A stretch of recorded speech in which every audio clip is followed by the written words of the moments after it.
Oi pessoal, tudo bem? Chegamos ao capítulo 30 de Química, que fala sobre como que a química pode contribuir como ferramentas de estudo para o futuro. Então acompanhe comigo a partir da página 251. Bom, a química ela está acompanhando sim os desafios do mundo atual. Quando a gente analisa os 17 Objetivos de Desenvolvimento Sustentável propostos pela ONU, que a gente viu lá no capítulo 26, a gente vê que alguns deles não envolvem necessariamente o desenvolvimento de novas tecnologias, mas sim se trata de uma ação efetiva por parte de algumas políticas públicas. Por exemplo, quase 1 bilhão de pessoas não têm acesso à água potável, embora já exista tecnologia para tal. Igual forma, né, a falta de saneamento básico é um fator relevante na propagação de doenças, tornando-se assim um problema de saúde pública. Então, o cenário nacional não é uma exceção, uma vez que inúmeros municípios aqui no Brasil não possuem sistemas de coleta e tratamento de esgoto. Além disso, não tem, nas grandes cidades, a gente vê o despejo irregular de efluentes em rios e lagos. Mas então a gente vê que alguns objetivos de fato envolvem os desafios tecnológicos a serem superados, como no desenvolvimento de materiais ou processos mais eficientes na produção de novos medicamentos a serem usados no tratamento de doenças ou então nas formas de gerar energia de uma forma limpa. Então a gente vai falar sobre a energia acessível e limpa. Bom, nós, seres humanos, somos bem dependentes da energia elétrica e por mais que isso não seja reparado aí no dia a dia, a gente consegue notar como a falta de bateria de algum equipamento eletrônico, como notebook, a falta de bateria no celular pode causar, além da frustração, transtornos pessoais e inclusive profissionais. Em virtude da energia elétrica ela ser obtida muitas vezes por fontes que não são renováveis e acabam poluindo, institutos de pesquisas por todo o mundo buscam alternativas então que sejam renováveis, que causem menos impactos no meio ambiente. A realidade no Brasil é diferente de outros países no que diz respeito ao uso de combustíveis fósseis para a frota de transporte. Há um esforço mundial para a substituição da gasolina e outros combustíveis fósseis usados nos automóveis por combustíveis que sejam derivados de material orgânico. No nosso país, o uso do etanol na frota automotiva já é uma realidade que vem acontecendo há um bom tempo. A queima desse biocombustível, que é derivado da cana-de-açúcar, causa impactos menos severos ao meio ambiente, uma vez que a produção dessa biomassa consome parte do gás carbônico que é produzido posteriormente através da combustão. Um outro exemplo de energia limpa é a energia solar, que envolve a produção de materiais que geram energia elétrica quando eles estão expostos à luz do sol. O desenvolvimento desses materiais só foi possível graças à química e alguns novos esforços que são necessários para tornar dispositivos ainda melhores, mais eficientes, seja na produção de materiais com menor impacto ambiental, porque não adianta a gente gerar energia de forma limpa se a produção dessa célula solar em si tem impacto no meio ambiente. Seja também no aperfeiçoamento para que esses dispositivos sejam, como eu falei, eficientes e financeiramente mais acessíveis. Agora, sobre o combate às alterações do clima. Os impactos ambientais aumentaram de forma que o desenvolvimento industrial causou muitas emissões de gases poluentes, ocasionando diversos desequilíbrios na atmosfera. A diminuição do regime de chuvas em determinadas regiões, o aumento do nível do oceano e o derretimento excessivo das calotas polares são algumas dessas consequências que estão associadas à intensificação das atividades humanas, que a gente chama de atividades antropogênicas. Um desses grandes desafios para o futuro na área do meio ambiente é conter o que a gente chama de aquecimento global. O aumento da concentração de gás carbônico na atmosfera é um desses fatores associados ao processo da intensificação do efeito estufa. Então a gente vê que o objetivo é substituir os combustíveis fósseis por fontes de energia que sejam renováveis e limpas. Controlar poluentes, por exemplo, depende de métodos químicos, né? Cada vez mais precisos, métodos mais rápidos e mais baratos para que se possa fazer análises de diversos locais em tempo real. Então, para se combater as alterações climáticas, a gente precisa pensar em cidades e comunidades sustentáveis, que é o Objetivo de Desenvolvimento Sustentável 11, e também o consumo e produção responsável, que é o Objetivo de Desenvolvimento Sustentável 12. Sobre água limpa e saneamento básico. O Objetivo de Desenvolvimento Sustentável da ONU número 6, ele é bem importante e um grande desafio numa amplitude global. Já se tem tecnologias capazes de tratar a água, mesmo assim, uma grande quantidade de pessoas não tem acesso à água potável. Olha só como que acontece, de maneira resumida, as etapas realizadas em uma estação de tratamento de água que a gente chama de ETA. Começa com gradeamento que impede que sólidos grandes como troncos de árvores entrem no ETA. Depois o processo de coagulação, onde se adiciona óxido de cálcio para tornar o meio básico e sulfato de alumínio coagulante para formar uma substância insolúvel que carrega as partículas de sujeira suspensas na água. Depois é para a etapa de floculação, aqui onde acontece a floculação. As partículas suspensas na água se agregam, formando os flocos que serão posteriormente decantados. Aí vai para o tanque de decantação. Nesta etapa, visa-se reter a sujeira que restou após a decantação, passando pela filtração, então. E aí a desinfecção, que adiciona-se cloro com o objetivo de eliminar os micro-organismos causadores de doenças que podem estar presentes na água. E a fluoretação, que é quando se adiciona o flúor, né, o fluoreto de sódio, que ajuda a prevenir o surgimento de cáries e depois vai para a rede de distribuição.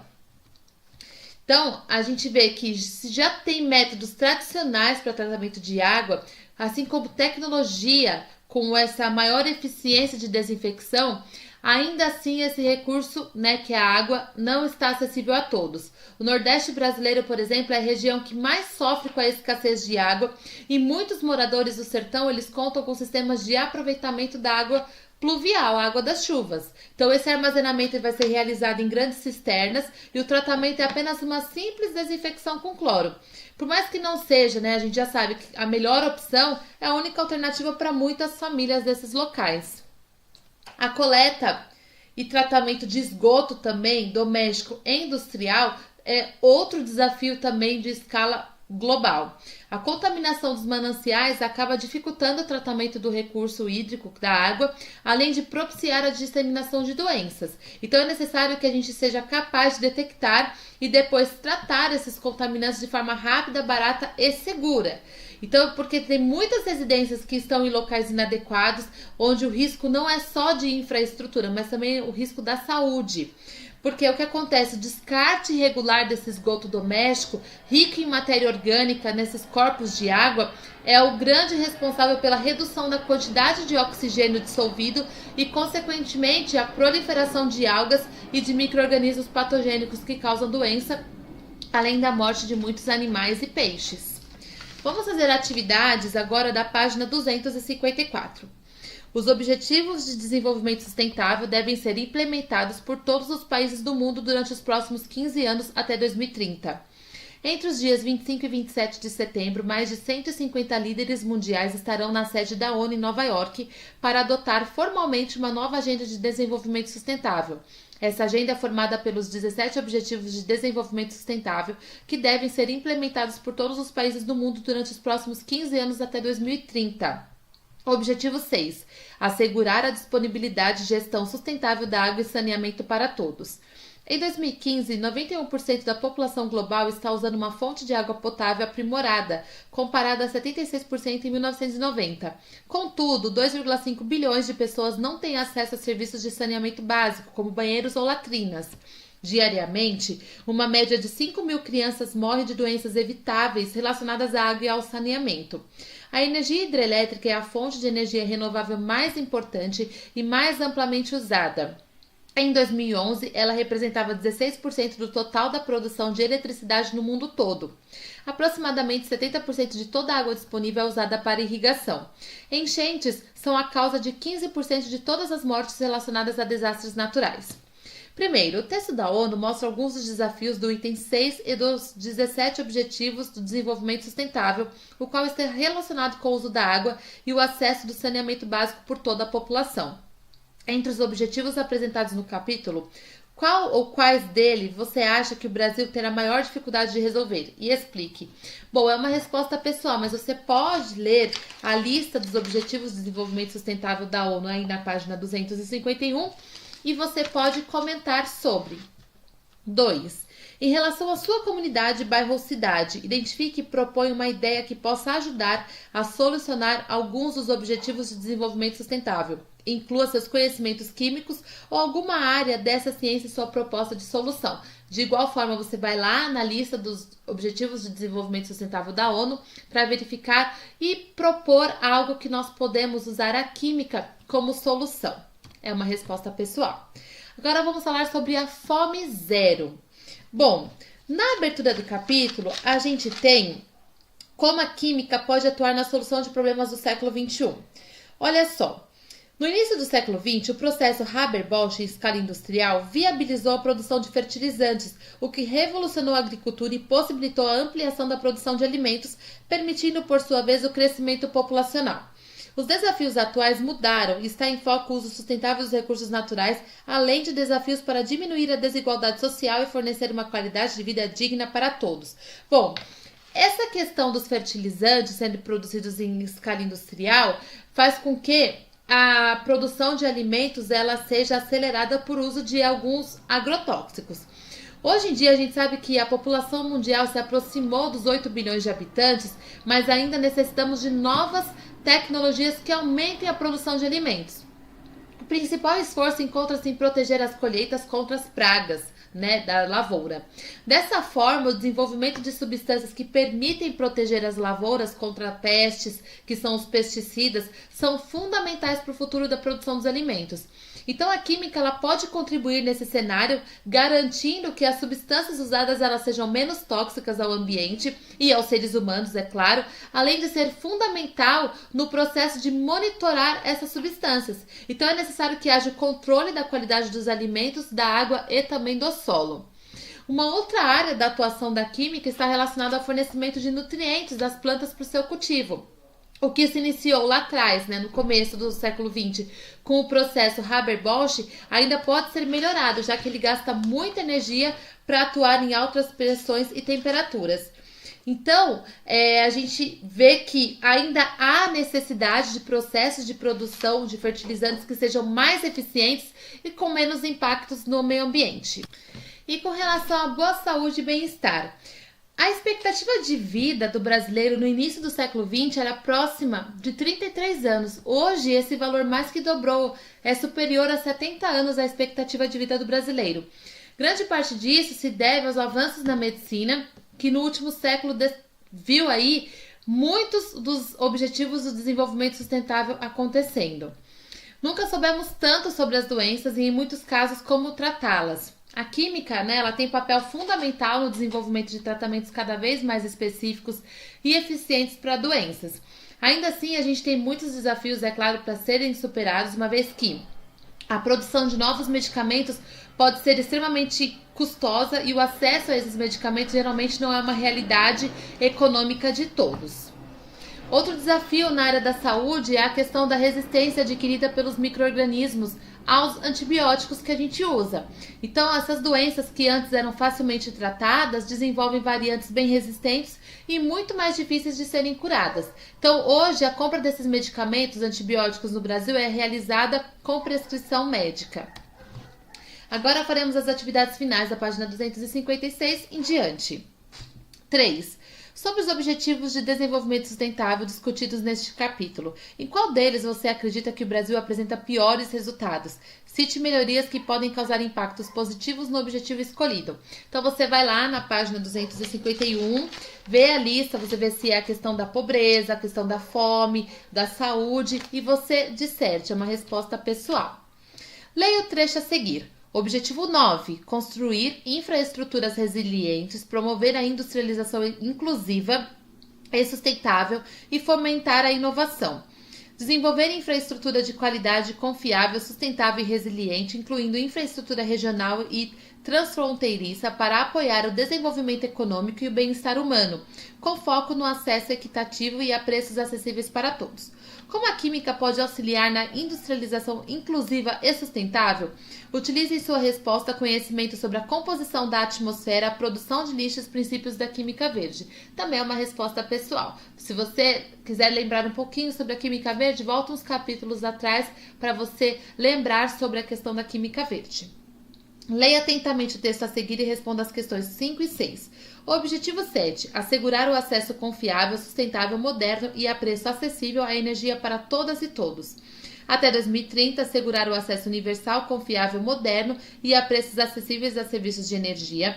Até 2030, aumentar substancialmente a participação das energias renováveis na matriz energética global. Até 2030, dobrar a taxa global de melhoria da eficiência energética. Até 2030, reforçar a cooperação internacional para facilitar o acesso à pesquisa e às tecnologias de energia limpa, incluindo energias renováveis, eficiência energética e tecnologias de combustíveis fósseis avançadas e mais limpas, e promover o investimento em infraestrutura de energia e em tecnologias de energia limpa. E até 2030, expandir a infraestrutura e modernizar a tecnologia para o fornecimento de serviços de energia modernos e sustentáveis para todos os países em desenvolvimento, particularmente nos países menos desenvolvidos, nos pequenos estados insulares em desenvolvimento e nos países de desenvolvimento sem litoral, de acordo com seus respectivos problemas de apoio. O Brasil utiliza como fonte de energia elétrica majoritariamente as usinas hidrelétricas. Apesar de ter pontos muito positivos em relação a outras fontes de energia elétrica, como as termoelétricas, as hidrelétricas também causam danos ambientais ao serem instaladas e ainda têm um sério problema de perda de energia na distribuição para os grandes centros. Com base nesse contexto de desenvolvimento de novos materiais, como a química pode otimizar o funcionamento das hidrelétricas? Bom, ela pode desenvolver melhores materiais condutores e criar armazenadores de energia mais eficientes para minimizar essas perdas. 6. Em relação à pesquisa e ao desenvolvimento, existe uma demanda cada vez maior por energia elétrica devido ao crescente surgimento de novos equipamentos e aparelhos eletrônicos. É possível aumentar a produção de energia e manter esse sistema sustentável com danos mínimos ao meio ambiente? De que forma isso pode ser feito? Bom, provavelmente sim, mas aí a gente precisa, verificar diversas áreas de conhecimento, como a química, a física, a biologia, matemática. Então, é uma questão multidisciplinar, mas você pode responder de acordo com o que você conhece. 7. Um dos grandes problemas dos centros urbanos está relacionado às enchentes durante as chuvas de verão, que causam mortes, estragos e danos materiais e financeiros. Utilizando seus conhecimentos em química, sugira 2 soluções para diminuir ou evitar as enchentes nesses locais. Bom, desenvolver materiais que sejam mais porosos para calçadas e asfaltos que facilitem a água escoar e a criação de materiais superabsorventes para situações emergenciais. Leia atentamente o texto a seguir e responda as questões 8 e 9. Em relação ao Objetivo de Desenvolvimento Sustentável 6, assegurar a disponibilidade e a gestão sustentável da água e do saneamento para todos, países periféricos como o Brasil enfrentam um sério problema no que diz respeito à poluição de rios, afluentes e mares. Na maioria das regiões metropolitanas brasileiras, os principais rios se encontram poluídos, podendo causar sérios danos à saúde de quem entra em contato com a água durante enchentes, por exemplo, e como forma de desperdício, por milhões de litros de água deixam de ser potabilizáveis e disponibilizados para a população. 8. Além de políticas públicas de qualidade, a poluição das águas de rios, afluentes e mares pode encontrar soluções no meio científico. Com isso, busque informações sobre o manancial que abastece o seu município, algum corpo hídrico, rio, lago ou riacho próximo à sua residência que se encontre poluído, as estações de tratamento de água e de esgoto do seu ou de municípios vizinhos. Busque conhecer como as águas e os esgotos domésticos são tratados. Propõe uma maneira para diminuir a poluição desse corpo hídrico. Caso precise, busque informações em sites especializados, como que está aí no link. É uma resposta pessoal, você pode verificar aí qual que é o rio mais próximo da sua cidade, da sua casa, se tem riachos poluídos próximo ou na periferia e como que a gente pode solucionar isso. 9. A poluição de rios e mares, além dos efluentes domésticos provenientes das residências, pode ser ocasionada por indústrias e plantações que desrespeitam a legislação e poluem os corpos hídricos. Discuta a diferença do ponto de vista químico entre a poluição oriunda do esgoto não tratado de casas e os de origem industrial e as plantações. Bom, o esgoto doméstico é tão rico em matéria orgânica que, se for lançado diretamente na água, ele vai ser responsável pela redução da quantidade de oxigênio que está ali e pode causar ali proliferação de algas e a morte de vários animais como os peixes. No caso do esgoto industrial, é possível que tenha contaminantes de origem orgânica como solventes ou detergentes e até outras substâncias utilizadas no processo industrial. Enquanto nesse esgoto que vem de plantação é possível que tenha uma alta concentração de agrotóxicos e fertilizantes. 10. Além da criação e do desenvolvimento de novos medicamentos, vacinas e tratamentos de doenças, como a química pode contribuir para o objetivo de desenvolvimento sustentável 3, assegurar uma vida saudável e promover o bem-estar para todas e todos em todas as idades, desenvolvendo novos diagnósticos menos invasivos e que sejam mais eficazes, auxiliar também no controle de qualidade dos alimentos e ajudar a diminuir os diferentes tipos e fontes de poluição. 11. A contaminação ambiental tem sido uma fonte de problemas de saúde em diversas comunidades, em que se destacam alguns casos de tumores no fígado e na tireoide, oriundos de contaminações por substâncias usadas na fabricação de pesticidas. É necessário que se tenha muita cautela em relação ao uso indiscriminado de certas substâncias, como benzeno, clorobenzeno e butano-nano, que são perigosas entre grupos mais vulneráveis, tais como mulheres grávidas, crianças e idosos. Com base nas fórmulas estruturais das substâncias mencionadas, julguem verdadeiras ou falsas afirmações. Apenas o benzeno e o clorobenzeno são compostos orgânicos. Falso, todas as substâncias são compostos orgânicos. Nenhuma delas apresenta cadeia saturada. Falso, porque a butanona, nela tem uma cadeia ainsaturada, porque não tem a insaturação de carbonos. Nenhuma delas apresenta cadeia heterogênea. Verdadeiro, nenhuma delas tem um heteroátomo entre os carbonos, então elas são cadeias heterogêneas. E nenhuma delas apresenta cadeia normal. Falso, todas elas apresentam cadeia ramificada. Então ficou falso, falso, verdadeiro, falso. 12. A população mundial consome anualmente a energia necessária para aquecer em torno de 9 vezes 10 elevado a 11 toneladas de água até seu ponto de ebulição. A maior parte dessa energia é retirada da queima do carvão e de produtos derivados do petróleo. Essa queima eleva as concentrações de óxido de enxofre e dióxido de carbono na atmosfera, que causam, respectivamente, os seguintes fenômenos. Bom, dióxido de enxofre é a chuva ácida e o gás carbônico é o efeito estufa, alternativa A. 13. Atualmente, muitas residências estão fazendo uso de energia solar por meio de coletores instalados nos telhados para aquecer a água e assim contribuir para o menor gasto de energia elétrica em relação aos chuveiros elétricos convencionais. Sobre esses coletores solares são feitas as seguintes afirmativas. As chapas de alumínio e as tubulações de água devem ser pintadas de preto, pois a cor preta aumenta a absorção da energia solar incidente, aquecendo mais rapidamente a água. 2. Na conversão de energia solar em energia elétrica, a liberação de gás carbônico para a atmosfera, no entanto, em menor quantidade que na combustão da gasolina, por exemplo. E 3. Por mais que sejam eficazes, ainda há necessidade de melhorar a eficiência, bem como diminuir o custo desses dispositivos. As afirmativas corretas são 1 e 3 apenas, letra C. Leia atentamente o texto a seguir e responda as questões 14 e 15. O tratamento da água. Quando pensamos em água tratada, normalmente nos vem à cabeça o tratamento de uma água que estava poluída como esgoto para que uma que volte a ser limpa. Cabe aqui fazer uma distinção entre o tratamento de água e tratamento de esgoto. O tratamento de água é feito a partir de água doce encontrada na natureza que contém resíduos orgânicos, sais dissolvidos, metais pesados, partículas de suspensão e micro-organismos. Por essa razão, a água é levada do manancial para a estação de tratamento de água.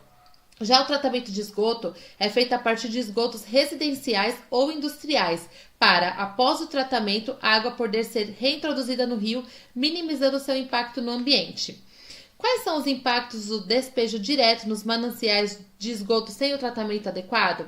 Bom, a gente já sabe que o esgoto doméstico ele é rico em matéria orgânica e ele pode fazer com que haja diminuição do oxigênio disponível no ambiente, proliferando algas e outros micro-organismos patogênicos.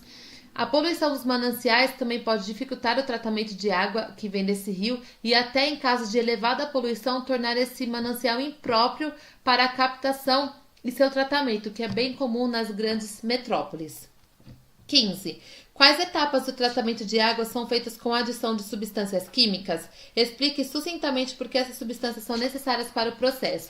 Bom, é necessária a adição de óxido de cálcio, sulfato de alumínio na etapa de coagulação para formar o hidróxido de alumínio, responsável pela formação daqueles flóculos que vão ser decantados, carregando parte das impurezas sólidas com ele. Além disso, o hipoclorito de sódio ou gás cloro são adicionados na etapa de desinfecção com o objetivo de eliminar micro-organismos causadores de doença. 16. A matriz energética brasileira tem se diversificado bastante nos últimos anos em razão do aumento da demanda de energia, da grande extensão do território brasileiro e das exigências ambientais. Considerando-se as diferentes fontes para obtenção de energia, pode-se afirmar que é vantajoso utilizar resíduos orgânicos, pois o processo aproveita a matéria disponível e não há destino apropriado. Letra A. 17. Uma das consequências das inundações está no fato de que as águas das cheias não são limpas, invadem o sistema de esgoto, espalham detritos pelas casas e ruas, contaminando a água de consumo humano e aumentando o risco de doenças. Uma das indicações feitas nesse caso é que todas as pessoas que tenham acesso à água potável sobre esse assunto assinale a afirmativa incorreta, que fala que toda água mineral é potável, por não apresentar qualquer vestígio de poluição orgânica. Isso está errado, alternativa B. 18. A toxicidade de algumas substâncias é normalmente representada por um índice conhecido como DL50, dose letal mediana. Ele representa a dosagem aplicada a uma população de seres vivos que mata 50% desses indivíduos e é normalmente medido utilizando-se ratos como cobaias. Esse índice é muito importante para os seres humanos, pois ao se extrapolar os dados obtidos com o uso de cobaias, pode-se determinar o nível tolerável de contaminação de alimentos para que possam ser consumidos de forma segura pelas pessoas.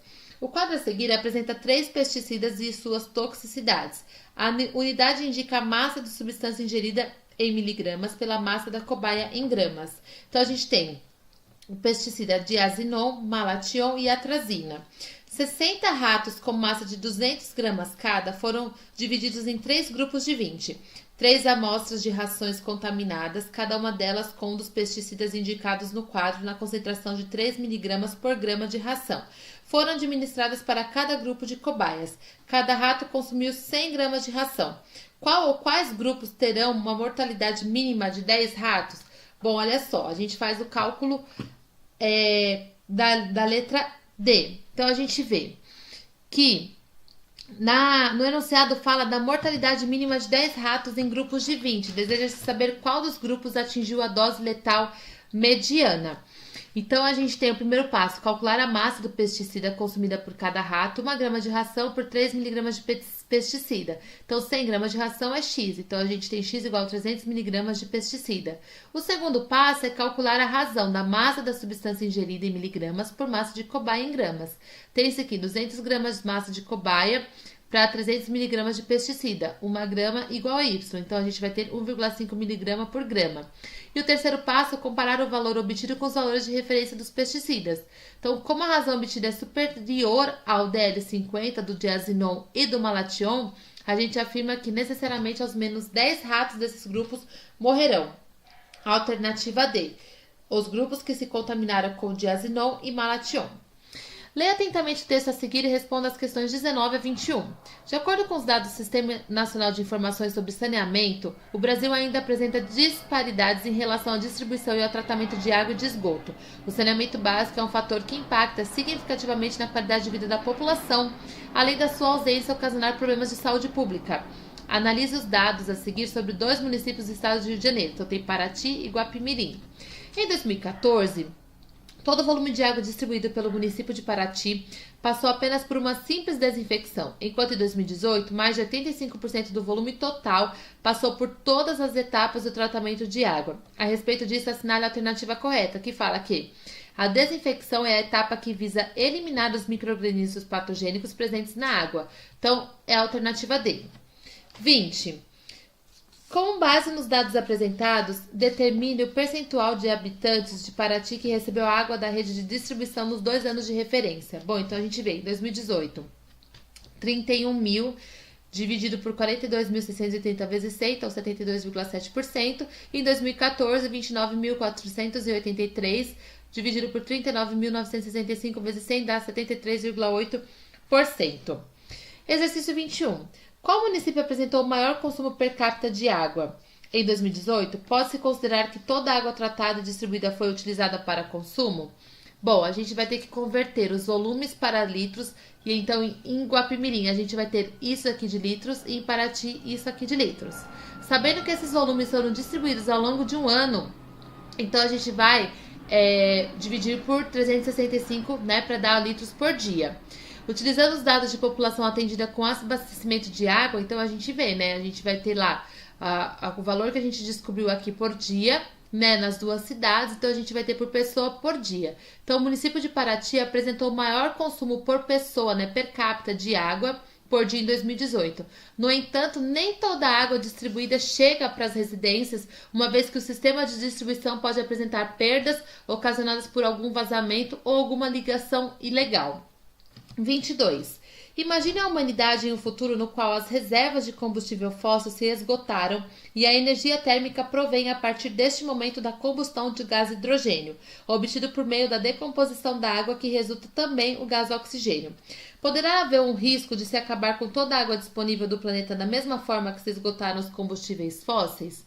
Não haverá esse risco porque o gás hidrogênio, que é obtido na decomposição da água, regenera por combustão, conforme essa reação, né? Então, a gente tem o gás hidrogênio mais o oxigênio, fazendo, então, a formação da água. B. Nossa atmosfera ficará super enriquecida pelo gás oxigênio proveniente da decomposição da água? Justifique. Não, uma vez que o gás oxigênio ele é consumido na combustão do gás hidrogênio.